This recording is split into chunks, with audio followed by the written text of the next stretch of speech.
Merci beaucoup. Paul Loup m'a rapidement présenté. Je vais vous parler aujourd'hui de créer et interpréter les images, et en préambule à mon intervention, j'aimerais dire quelques mots qui vont venir clarifier peut-être le type d'approche et de préoccupation que j'ai, qui sont assez sensiblement différentes des praticiens, des gens que vous avez vus parler jusqu'ici. Alors je suis moi-même donc philosophe des sciences, on dit aussi épistémologue, et je me suis particulièrement intéressé à l'imagerie médicale puisque j'ai réalisé en 2011 un doctorat en philosophie des sciences consacré à l'observation scientifique, après avoir réalisé un premier doctorat en mathématiques appliquées à l'imagerie médicale. Donc c'est vraiment en venant de l'imagerie médicale et en questionnant ce champ avec son instrumentation, ses technologies, ses applications, ces algorithmes, que j'en suis venu à un questionnement de nature épistémologique. Alors quand on parle d'épistémologie, ce qu'on entend en général, c'est qu'on a un questionnement sur la connaissance, et en l'occurrence, en imagerie médicale, la question générale qu'on pourrait poser prend cette forme: comment est-ce qu'on parvient à de nouvelles connaissances stables, sûres, quand on déploie tout un arsenal de nouvelles technologies qui s'entremêlent. Donc je pense aux instruments d'imagerie, bien sûr, aux appareils de radiographie, scanners, mais aussi aux produits de contraste ou encore aux algorithmes de reconstruction d'images. Alors, en philosophie, on s'intéresse depuis longtemps, et j'allais dire en fait depuis toujours, à ce problème d'obtenir de véritables connaissances et pas des idées fausses ou des illusions. Donc on essaye d'échapper à beaucoup de choses, aux dogmes, aux idées reçues, héritées des temps passés, ou des religions, ou des sciences dépassées, si on remonte dans l'histoire. Par exemple, les savants du XVIe, XVIIe siècle qui progressaient dans l'observation et la compréhension des phénomènes célestes, Copernic, Kepler, etc., se heurtaient encore à des résistances fortes des autorités religieuses qui n'acceptaient que les théories des astronomes grecs.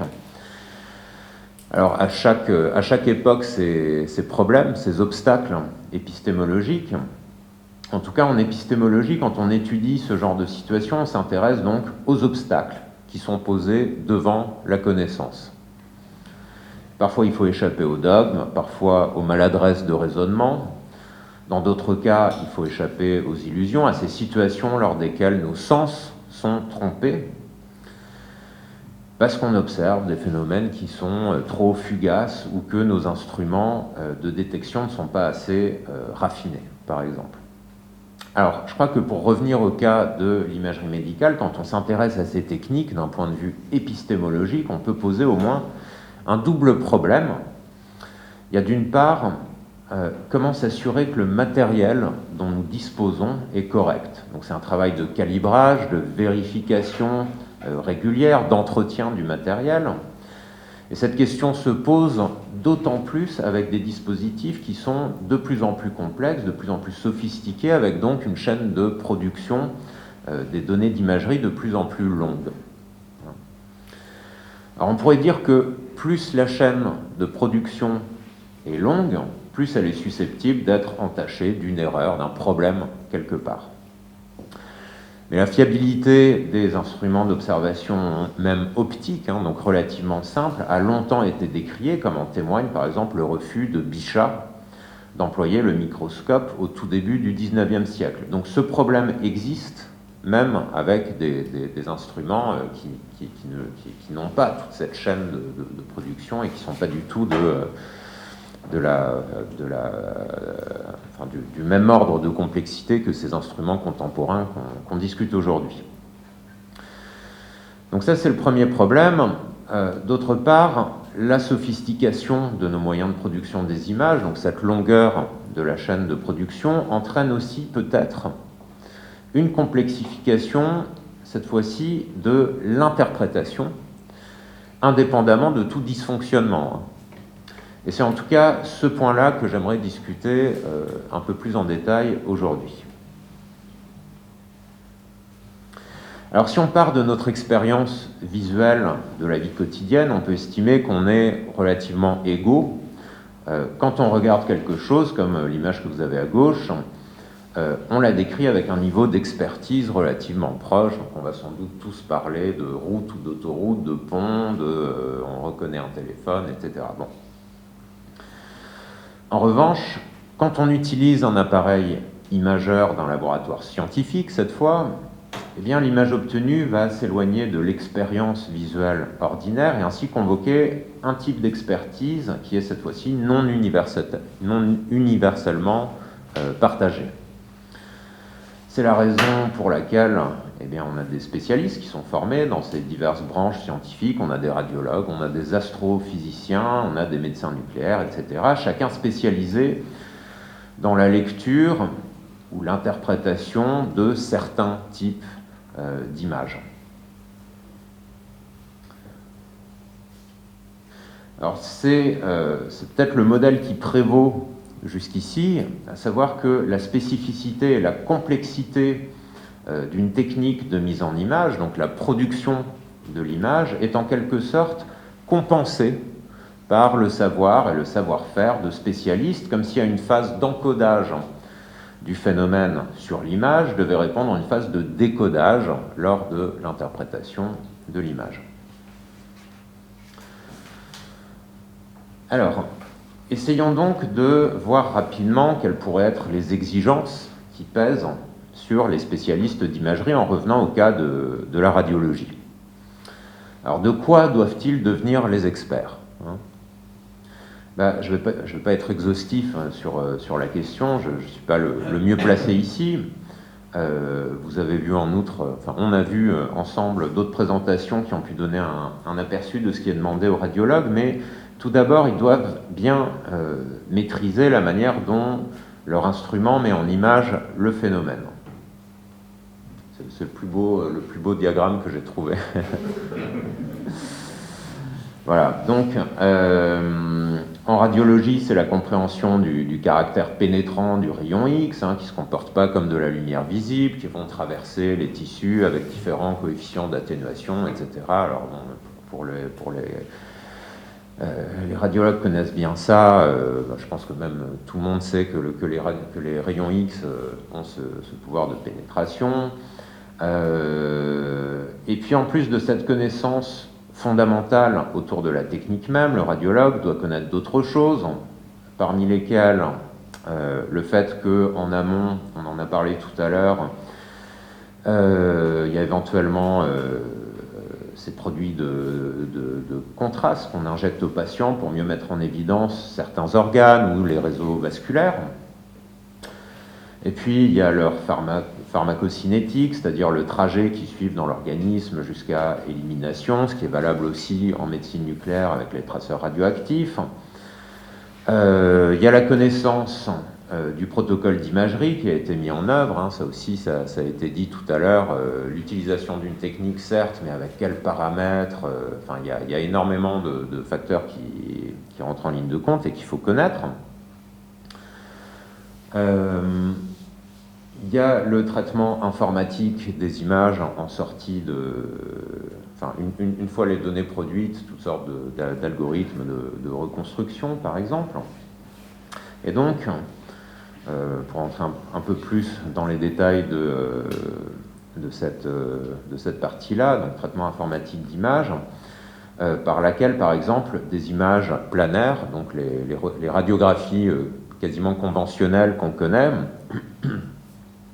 sont transformés en volume pour visualiser les organes ou le corps entier en 3 dimensions et naviguer tranche par tranche dans ce volume. Donc c'est les algorithmes de tomographie.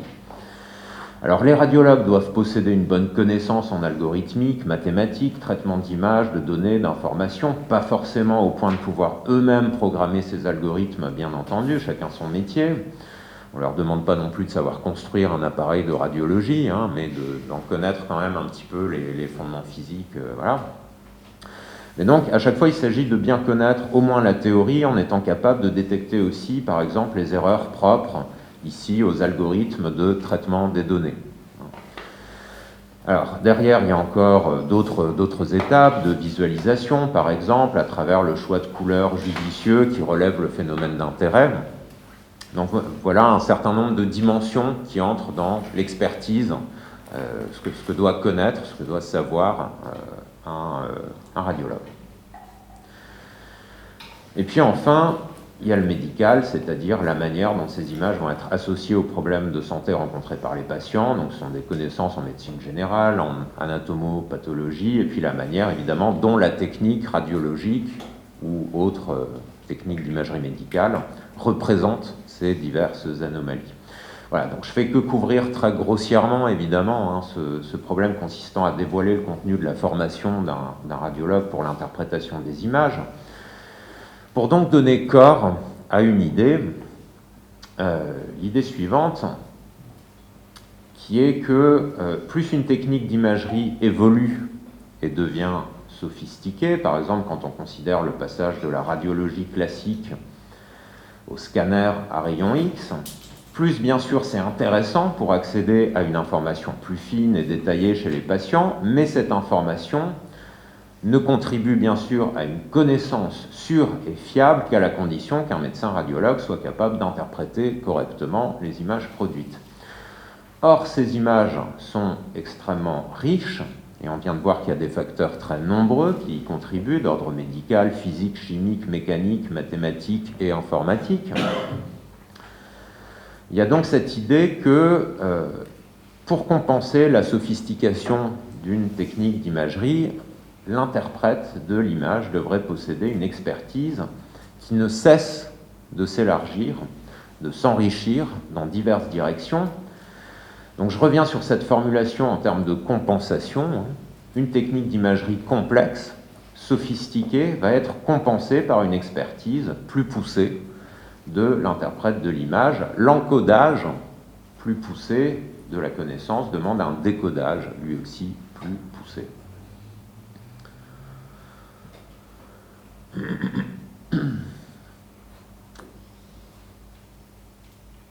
Voilà, alors cette idée se heurte évidemment avec d'autres idées qui commencent à faire leur chemin chez les radiologues, on vient d'en parler, à savoir que le métier de radiologue serait en péril car devenu quasiment caduc. Enfin, on commence à revenir aussi un petit peu de cette idée-là. En tout cas, désormais, les techniques de radiologie couplées aux nouveaux outils algorithmiques, en particulier d'intelligence artificielle, pourraient faire le travail des radiologues qui se retrouveraient donc sur le carreau. Donc, nous voici avec deux versions, en fait, diamétralement opposées d'une même histoire. D'un côté, l'intelligence artificielle serait encore un rallongement supplémentaire de la chaîne de production des données radiologiques, donc une étape supplémentaire qui appellerait encore des compétences supplémentaires de la part des radiologues.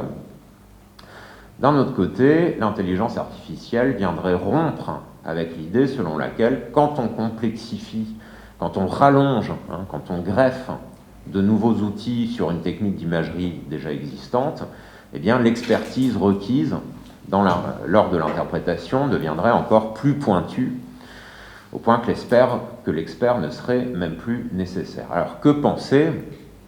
Laquelle de ces deux idées devrait s'imposer face à l'autre?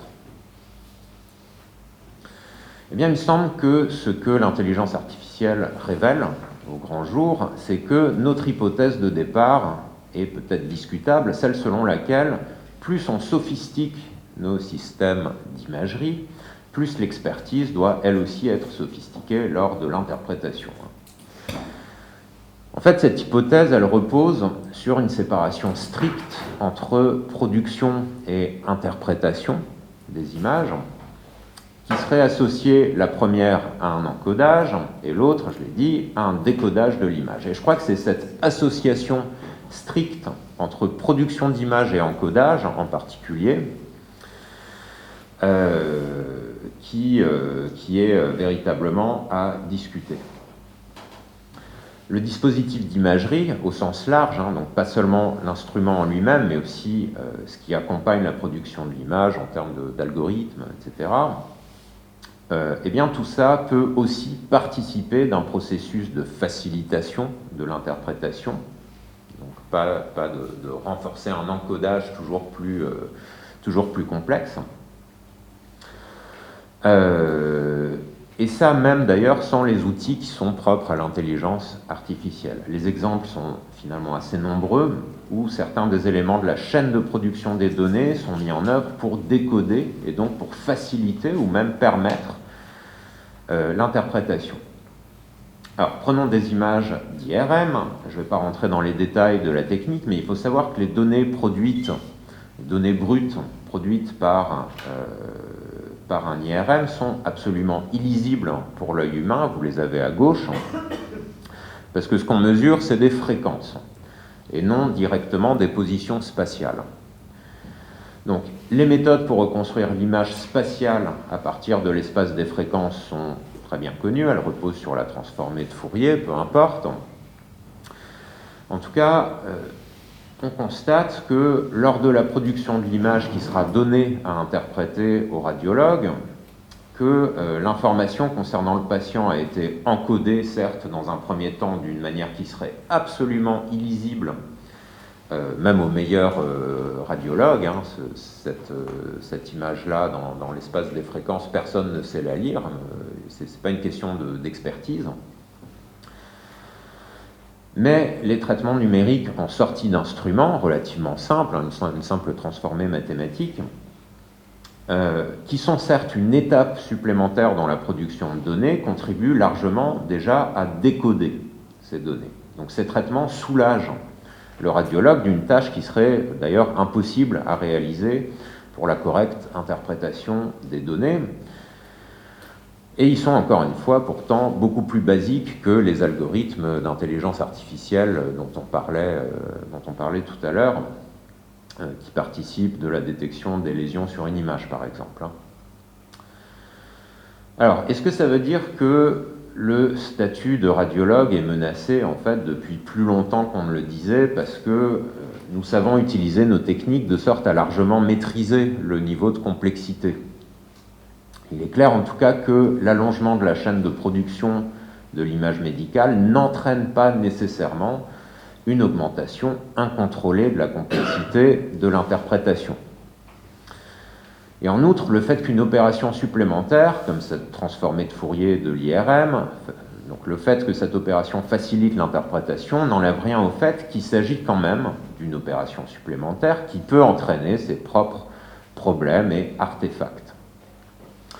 Donc on retombe en fait sur le premier problème épistémologique que j'évoquais tout à l'heure, qui est que en augmentant le nombre d'étapes, on augmente aussi nécessairement le nombre d'endroits où ça peut déraper, le risque d'erreur. Il est quand même nécessaire pour le radiologue de connaître, autant que faire se peut, les détails de ces étapes, les problèmes typiques qui peuvent les affecter. Alors j'en arrive à la fin de mon exposé, je vais récapituler les conclusions auxquelles il me semble devoir parvenir. D'abord, je crois que la production ou création d'images et l'interprétation des images ne sont pas deux notions qui sont complètement étrangères l'une à l'autre, selon ce schéma donc de l'encodage-décodage. Dans les étapes de production de l'image figurent des opérations qui sont pensées déjà pour décoder et donc qui s'inscrivent dans un souci d'interprétation ou d'aide à l'interprétation. Alors, pourtant, ces opérations ne sont pas purement en faveur de l'interprète de l'image, qui ne se trouve pas que soulagé de leur présence. Ce sont des opérations techniques qu'il faut comprendre, qu'il faut maîtriser, qu'il faut surveiller, dont il faut être capable de détecter les problèmes. Elles ont donc un statut en fait hybride, permettant de simplifier tout en complexifiant, ou de soulager tout en donnant de nouvelles préoccupations quant à leur bon fonctionnement. Alors ce qui est vrai des méthodes de traitement numérique des données désormais très conventionnelles et également de l'intelligence artificielle, dont l'impact sur les radiologues est assez ambivalent, ça vient d'être dit, elles prennent leur place aux radiologues tout en étant des outils extrêmement difficiles à superviser, aussi bien dans leur apprentissage que dans leur fonctionnement. Donc peut-être que chaque génération de radiologues peut continuer à craindre, en raison de ces nouvelles technologies qui se surajoutent les unes aux autres d'être remplacées, mais elles ne le sont que par de nouvelles générations de radiologues dont la formation et l'expertise changent en s'adaptant à ces nouveautés. Et de ce point de vue-là, il me semble identifier une parfaite continuité finalement entre les outils de l'intelligence artificielle et puis ceux plus anciens des algorithmes plus classiques du traitement d'image. Voilà, je vous remercie.